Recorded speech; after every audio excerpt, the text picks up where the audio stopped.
Hi, everyone. You're listening to this episode of Tiffany and You, the podcast. Tiffany and You is a podcast about things that matter. And more specifically, I'm talking with friends who are using their voices and platforms to cultivate creativity, compassion, and change. Today, I have with me one of the first supporters of Diversibility, Emily Ladau. She's a disability rights activist, a writer, a storyteller, the editor-in-chief of Rooted in Rights, which I've had the honor of writing for. Hi, Emily. Hi, Tiffany. Thank you for having me. I forgot to mention that you also have a book coming out in September called Demystifying Disability. Emily and I think we met at Diversibility's launch event in 2015. Yes, I remember being there. I believe it was in a co-working space. Is that right? It was. And I remember a Yeah. story that our now mutual friend Sean Horn shares, where I think you and her had connected a few months before that Diversibility event. And we're trying to find some time to connect. And then you did at that event. Is that right? I'll do you one better. It was about a day before. It wasn't even a few months. It was like a day before we were talking. And then suddenly we were brought together completely randomly at this Diversibility event. So you have done a great job of intentionally and unintentionally connecting people. I love that. One of our goals is to be more visible to each other within the disability community. And then once we're able to do that, then to be more visible to non-disabled people as well. Right. I was curious if you could share a little bit of what you see your origin story being that led you to self-identifying yourself as a disability rights activist. That is a great question. And I think it has been this ongoing evolution that hasn't quite stopped yet. I think that my identity as a disability rights activist is continually evolving. It started probably when I was very, very young, just being outspoken about my disability in a lot of contexts and not being afraid to say what was on my mind. I guess you could say I was a pretty precocious child. But then I would say my first official taste of advocacy happened on a rather large scale, one that not many people have the privilege to experience. So I was on Sesame Street when I was 10 years old, and that was quite the way to jumpstart an advocacy career. Although at the time, I didn't realize that was what was happening.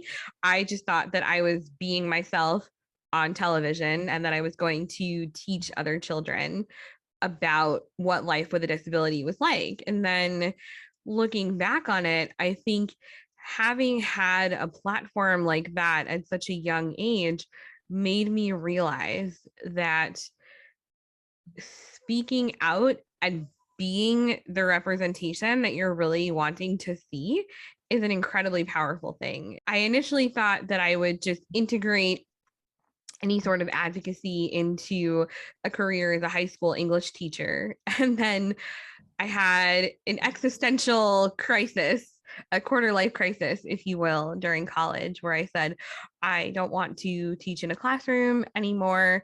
That's not my dream. I want to be a disability advocate. So I called my parents and I told them that, and they said, we don't really know what that means, but okay, if you're going to do that, fine. I pursued it from there. And a week after I graduated college, I did an internship program in Washington, D.C. through the American Association of People with Disabilities. And through the AAPD internship program, I started to connect with other disabled people. So it was a very gradual evolution of coming into this as a career. I believe your mom has a similar disability to you. And I wanted to ask how you felt like that modeling or having a model or your mom also be someone who had a visible disability influence to you and how you saw your own disability. I think that played an integral part in my journey, but maybe in a different way than people expect. My mother was always a role model for me in terms of advocating for myself.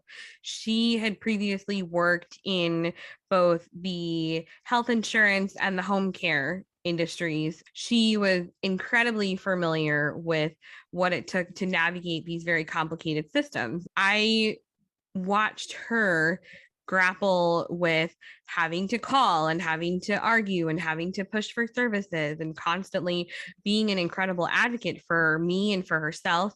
And I learned the skills of being an advocate, but my mother was not plugged into any kind of disability community or disability rights movement work, anything like that, because she just didn't know about it.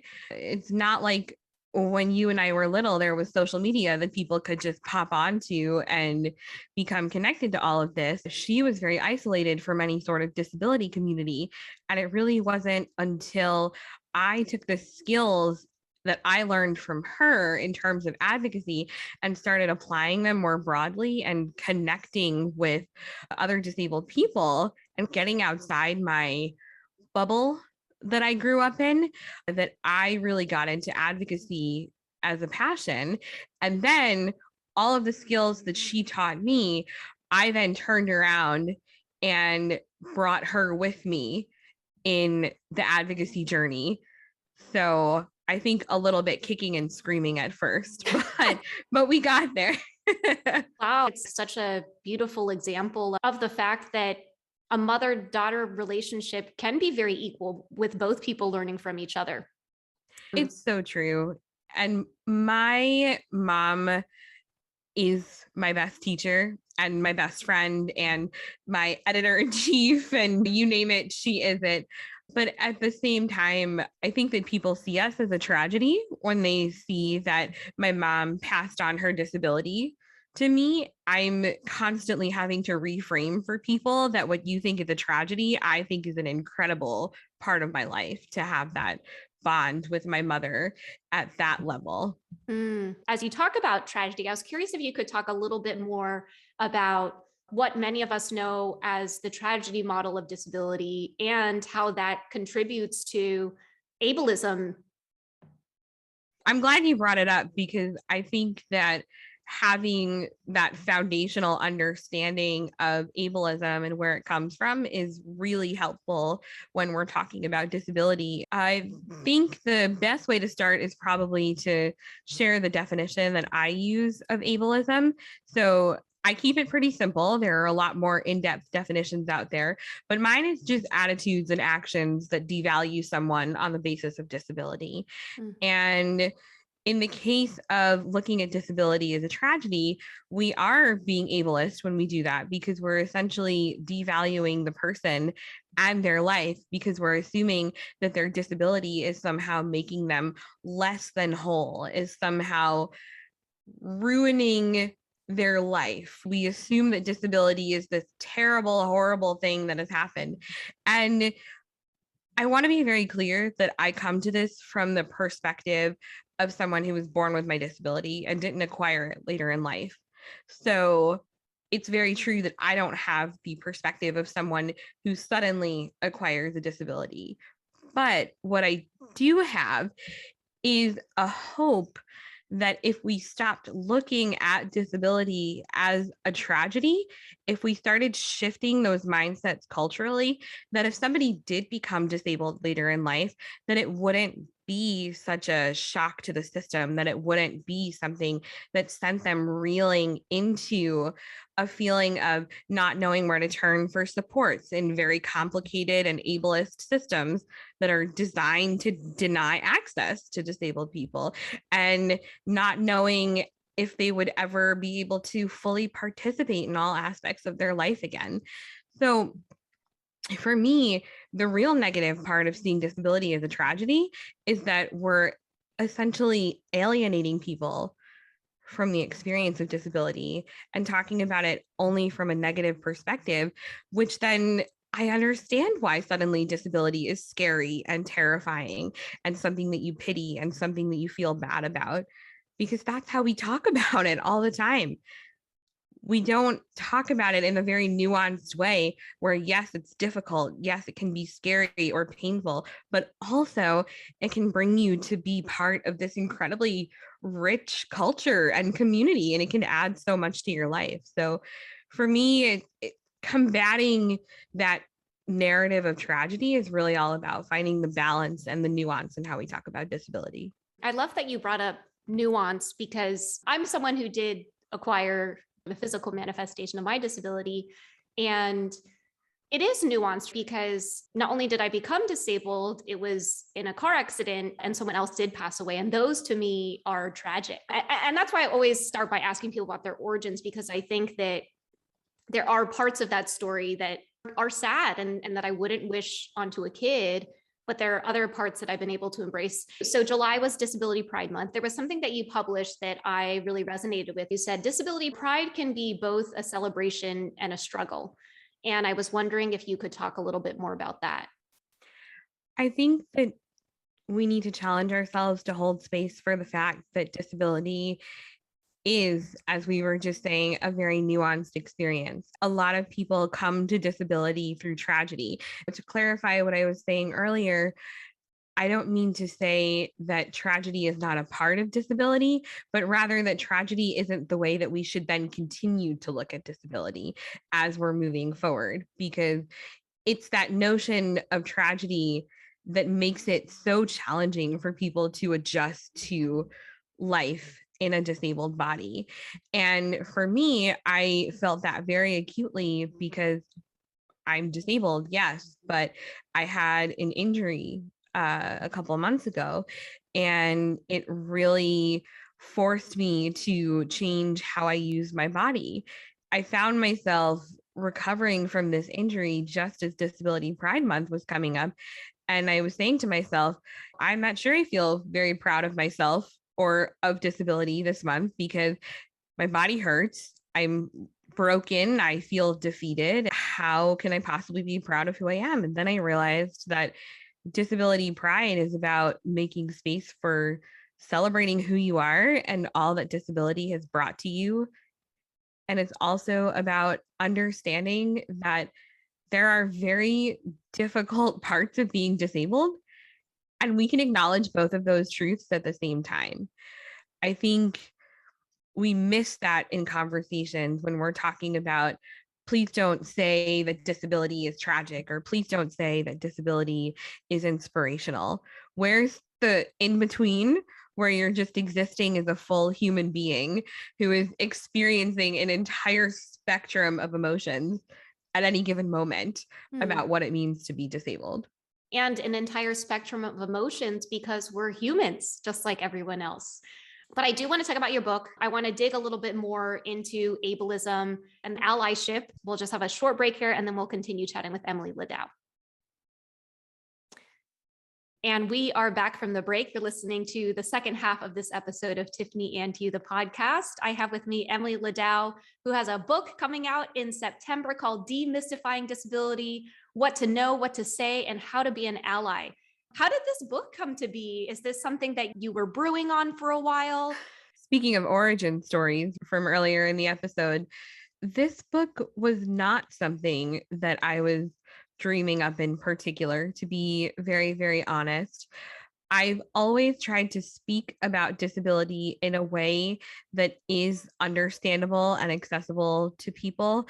I have a bit of a mantra that I like to throw around. It's, if we want the world to be accessible to the disability community, then let's make the ideas and the experiences surrounding disability more accessible to the world. And I know that's not always a popular line of thinking, because then it feels like the burden is on disabled people to be a teachable moment. But at the same time, I don't think we're yet at the point where we can afford to not meet people where they're at if we want to make the world a more accessible place. And so disability can be a confusing thing to talk about. What words do I use? How do I act? Will I offend someone? Will I do something wrong? Initially, I had been thinking if I ever wrote a book, it would be a story of me and my mom and sort of the dynamics of being a disabled mother-daughter pair. And then I was on a podcast in 2019, Call Your Girlfriend, and I guest co-hosted with a friend of mine, Kelly Dawson, who is a writer who has cerebral palsy. She's fantastic. And after that, an agent reached out to me and said, have you considered writing a book? I've read your writing before. I heard you on this podcast. I think the way that you talk about disability is very clear and you communicate it well. So let's write a book. And I sent a proposal about the story of my mom and I, and she said, you'd probably be really well suited to write a book about disability.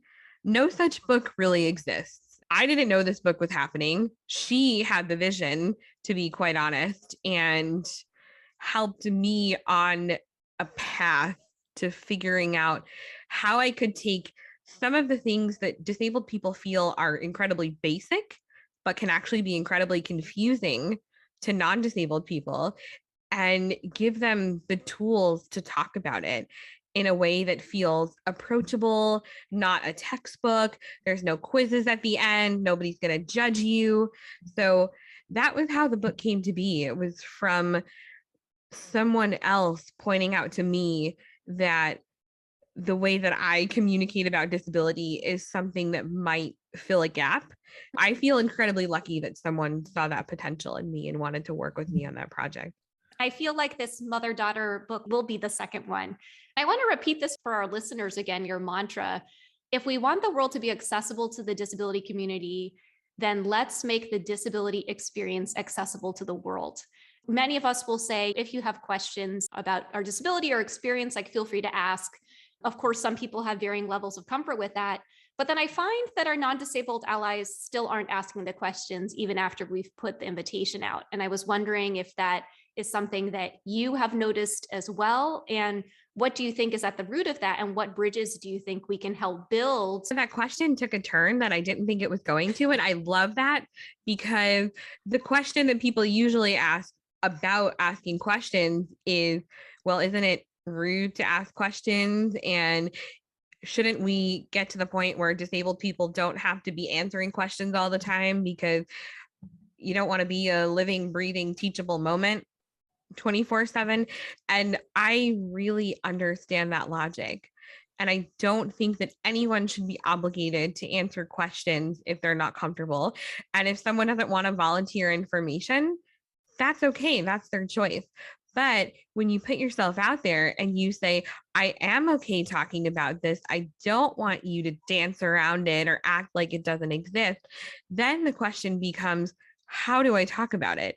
So disability is so stigmatized and talking about it is so taboo that people probably in many cases don't feel like they have the words to talk about it. So they just don't talk about it at all. And if they do say something, there's a good chance someone's going to tell them that they're wrong for the terminology that they use. Say person with a disability. Oh, say disabled person. I don't have special needs. Oh, I'm differently abled. There are so many varying preferences for language in the disability community. And that's okay because language is a personal choice, but it also means that it makes it a little bit tricky to navigate. So in Demystifying Disability, I do try to give tips and starting points for language that is usually a safe bet, while also giving the caveat that I'm one person with a disability. I'm not the expert on anyone else's language choice. Once people have those words to use to ask the questions, and also once some of their fears are a little bit put at ease around, is it okay for me to ask this question? How do I ask this question in a way that's polite and not rude? Then we can start to have more meaningful conversations. I talk about language, I talk about etiquette in the book, two things that I think we kind of assume that people should just already know, but we forget that everybody needs a starting point and a baseline to feel comfortable asking questions. And also, we forget that it's okay to have an open conversation about disability. It's not a bad thing to talk about it. But I have to say again, nobody's obligated to answer questions. Yeah. It's all personal preference. And again, we're highlighting the nuance here because within your mantra, you're saying, how can we make this disability experience accessible? But it's like, we want to make this disability experience accessible, but no one who's disabled owes answering anyone's questions depending on their comfort level. I was on a podcast a couple of months ago where we were talking about how you have a disability population and then you have a disability community. So how do you get people from the population into the community? And likely the people who are in the disability community probably have more comfort around making their disability experience more accessible. I'm just curious if you have thoughts a little bit more on this nuance, which you have repeated multiple times in the show to say, we don't want to put the onus on disabled people to have to educate, especially no more free emotional labor. Why is it important to make this disability experience accessible? And then how, if we have such a large group of people who are disabled themselves, who don't feel comfortable answering questions? I love this question, and I'm glad you're pushing on this because I think that this particular contradiction is where people can get really caught up. And I think that's what prevents us from having the conversations that we need to be having about disability. I think we have to remember to look at disability very individually. We tend to talk about the disability community, and I use the term community even as a catch-all for the literal 1 billion people who exist who have disabilities worldwide. But one thing that I point out in the book is that that's actually kind of an inaccurate term. It's a handy term for me as a writer because it was a good catch-all, but the disability community is not a single entity at all. So I'm glad you brought up the point about population and community. If we're looking at disability from a much more individual perspective, I think it becomes easier for us to address that contradiction. Some people have preferences moving one direction where they want to talk about disability. Some people have preferences moving in the other direction where they're not so comfortable talking about it. And we can't just assume that every single disabled person is going to want to do the exact same thing, is going to want to engage in the exact same way. While I would love if everybody was more comfortable talking about their experiences, I have to acknowledge that most of the reason why I'm comfortable talking about my experience is I am a white cisgender, meaning gender that I was assigned at birth, female, who is physically disabled, and I communicate verbally. I have a lot of privilege around how I communicate about my disability. Not everybody is afforded that same privilege, quite literally to the point where it can be life or death. Communicating your disability, dependent upon the culture that you live in, or perhaps could be the difference between getting a job and not getting a job, between getting an education and not getting an education. I operate with a lot of privilege despite being part of a marginalized community. And that's where I think the nuance comes into play, is that it's okay if I talk about disability because I know that I'm going to bounce back. That may not be true for somebody who's experiencing oppression that I don't experience. I hope you don't think this answer is me dancing around the issue, but rather I think this is the issue. I think that we forget that disability doesn't exist in a vacuum, doesn't exist in a bubble. What's good for one person just might not work for another person. And I think that's the fundamental truth of talking about disability, of talking about identity. That's, in my mind, how I reconcile that you can at once call on people to make the disability experience accessible and also respect personal preference. So fascinating. And I love that you brought in privilege. I want to spend the last part of this conversation talking about allyship. We know language is important. A lot of people feel like the word ally creates further otherness between two communities. And then there's also another movement of people wanting to move more toward using words like accomplice. The term ally is incredibly challenging because I think that we've come to understand it as a title that we bestow upon ourselves. So, for example, I may say that I am an ally to the LGBTQIA plus community. What the heck does that mean? So for me, despite what proper grammar might tell you, I think that ally is a verb and not a noun. I think that allyship is something that you have to actively participate in and continually make conscious choices around how you act and how you support a marginalized group. When we talk about ally just as this crown that we put on our heads or this badge that we put on our shirt, that doesn't mean anything to me because you haven't really shown me that allyship.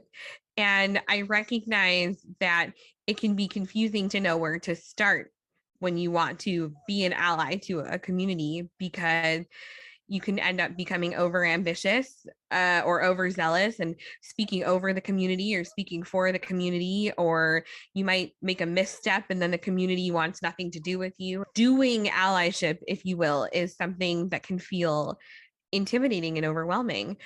But at the same time, part of being a good ally is really recognizing that you're probably going to make mistakes.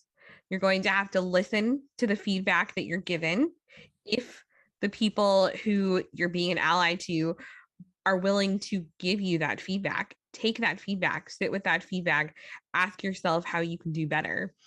And I don't personally have a problem with the term ally because I think we can all do our best to be allies and supporters of human beings. We can all do our best to support one another. So I've never really seen it as an othering term. That being said, the move toward accomplice, I do like that move. And I talk about that in the book because that to me means that you're not just on the sidelines, you're actively taking part in action to be a supporter to a marginalized community. So there's a lot of complexity around that othering feeling when you're talking about people outside of a particular community being a support. But at the same time, I'm very much of the mindset we still need to meet people where they're at. If someone is actively working towards meaningful allyship, I want to meet them where they're at and I want them to know that I appreciate it and I want to help them do better. What are some of the ways that non-disabled people can meaningfully be allies to the disability community? We have this term ally that I hope that all of us listening want to be in one way or another. What does that look like in the disability community if you're non-disabled? I think there are many levels to that. And also, I would clarify that allyship is not something limited just to non-disabled people for disabled people. As a disabled woman, it's still incumbent upon me to be a good ally to disabled people whose identities are different than mine. So I think one thing that we tend to forget is if you're disabled, you're not suddenly absolved of your responsibilities to be a good ally to other people, because the only disability experience that you're an expert on is your own. And so any tips that I give around being a good ally are tips that I try to practice as well, because I don't understand what it's like to be someone disabled who has other intersecting marginalized identities that I don't have. I know that feels very jargon filled, but it's just to say, I'm a disabled white woman. I don't know what it's like to be, for example, an Asian woman with a disability. That's just not my experience, and that's okay. So, how do you reconcile that and be a strong ally, but also not step too far forward? It's a matter of knowing when to amplify, when to pass the mic, meaning it's not your time to speak, it's your time to listen, and it's your time to give someone else the platform and raise them up and lift up what they're saying. And also recognizing, I think you said before, no more free emotional labor. If you're in a position where you can provide compensation, where you can provide some kind of opportunity in return for the work that someone who's marginalized is doing to educate, pay that person, show that person that you value their time. Allyship doesn't always mean that the work that the marginalized people are doing comes for free. It just doesn't. And that's also challenging when you're attempting to be an ally when you yourself are marginalized. So again, there is nuance to every single part of this here. But what you can always do for free is know when to step back, know when to amplify, and know when to pass the mic. One of the things that I want to ask you about is allyship also exists within the disability community. Why do you think that is important? And I guess one of the things I'm trying to get across is I think when people look at us, the disability community, they assume we don't have privilege, which we squash that. They also assume that we need the allies and we can't be them. There's an assumption of helplessness and of needing help. And that's actually something that I hadn't thought about quite in those terms until I did an interview for the book with a wonderful Black autistic activist, Rayma McCoy McDade. And Rayma was the one who said, if you're thinking about allyship and helping people, first of all, why are you associating the word help with that population? Let's unpack that. Especially in the case of disabled people, there's this presumption of helplessness.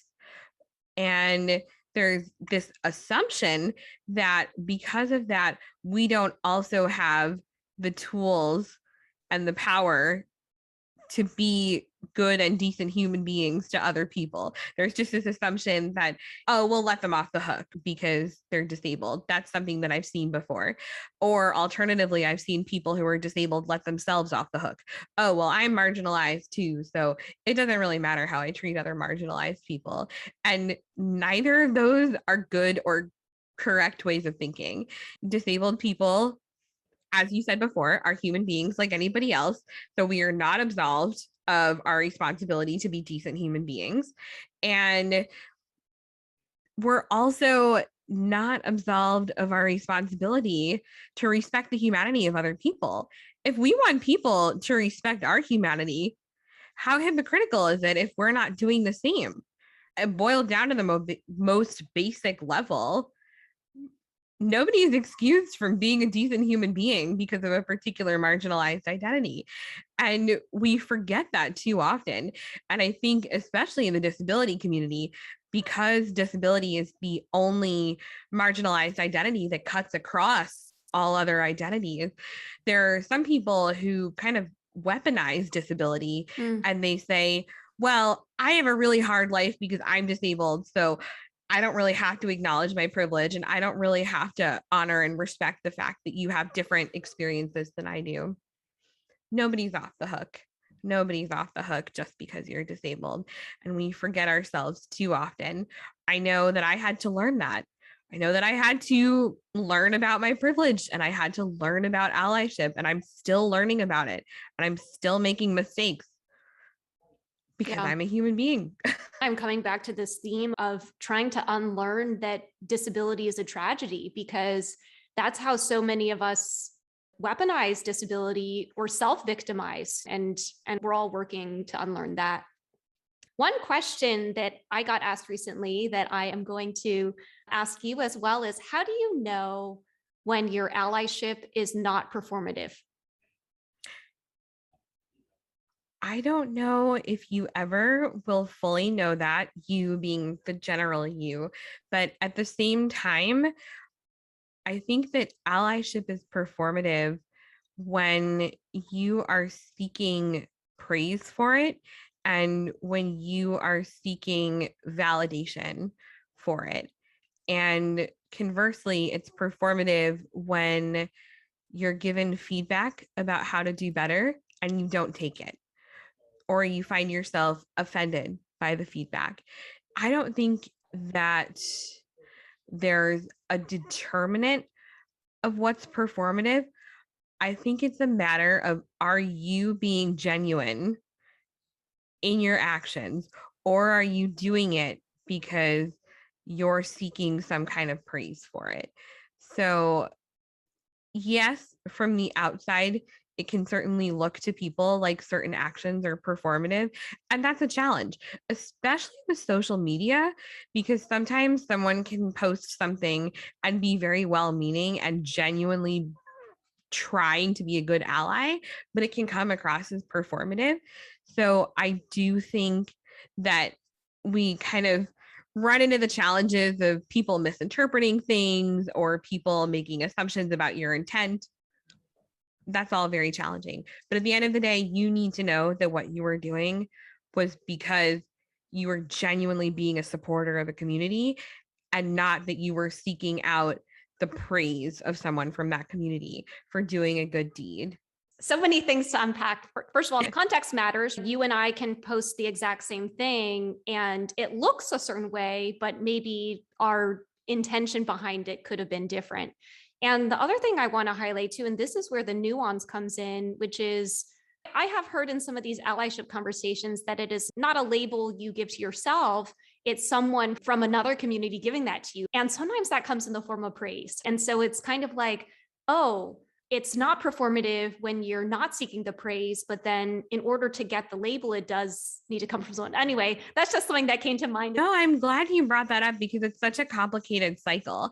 But to me, the kind of praise that I would be hoping to receive is not praise saying, oh, you were a good ally today, but more like, thank you for supporting us in this effort. Thank you for being a part of this fight. And so I think it's really about, yes, the praise is positive reinforcement.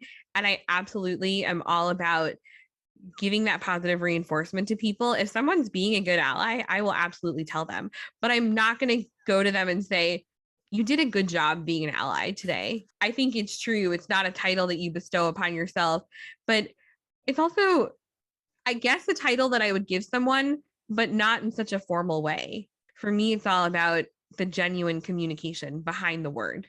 I love the way that you said, what do you do when you receive feedback that something that you did may have caused harm to another community or be seen as harmful? And people say it's not about your intention, it's about your impact. And so how do you take that feedback? And it's hard because none of us want to be wrong. And it's okay to feel bad about something that you did, but then what type of responsibility and accountability do you take for your own actions? And what type of behavior change does that ultimately then lead to? And I will be the first to admit that I have made some very significant mistakes. I am not some perfect shining example of an ally. And I think we need to be able to admit that about ourselves. My learning is really ongoing about allyship. And that's kind of the point of being an ally, is that you don't do it once, you do it over and over every day. It's a choice that you make. There have been times when I have made mistakes where I did not recognize my privilege, where I did not recognize that something would be harmful. And when I've been put in my place, that really stings. But the response is not, how dare you call me out? I was just trying to help. The response is, I apologize that this happened. I am going to work on doing better. And then instead of going to the person like a puppy and being like, did I do better? Did I do better? Just do better. Just be better. I think that's kind of where the praise thing comes in. It's like, if you make a mistake once, okay, apologize, but then move on and don't keep making it about you and being like, I'm sorry, I'm so sorry, I'm so sorry. Actions speak louder than words. Do you have any examples of people who you think are being good models of what it looks like to be an ally to the disability community? I think that's a great question. And understanding that we can all be doing better. The thing that I would say is, it doesn't necessarily need to be outside the community that we look for people who are really strong examples of allyship. And so somebody who I think about a lot, Liz Plank. She's an incredible journalist and she's constantly bringing light to disability issues, working very hard behind the scenes on disability issues. I love how she continues to amplify disabled voices and bring them into the fold and use a platform that she's built to address disability. And she has a book that's really fantastic, For the Love of Men, and it's about toxic masculinity. And a friend of mine is interviewed in there, DRC Neal, and he is a gay Black man with cerebral palsy. And to have disability included in work that may not necessarily have seemed at the outset to someone picking up the book to be disability related, I think is an incredibly powerful thing. And Liz continues to do this in a lot of the op-eds that she writes. She uses her Instagram to talk about disability issues. She uses Twitter to talk about disability issues. And so she is someone who I think does a really good job of showing how you can use a platform, even if it's not the only thing that you use your platform for, to amplify voices of disabled people, of the disability community, to get those perspectives out there. I'll also share that my friend Victor Pineda was also interviewed in that book as well.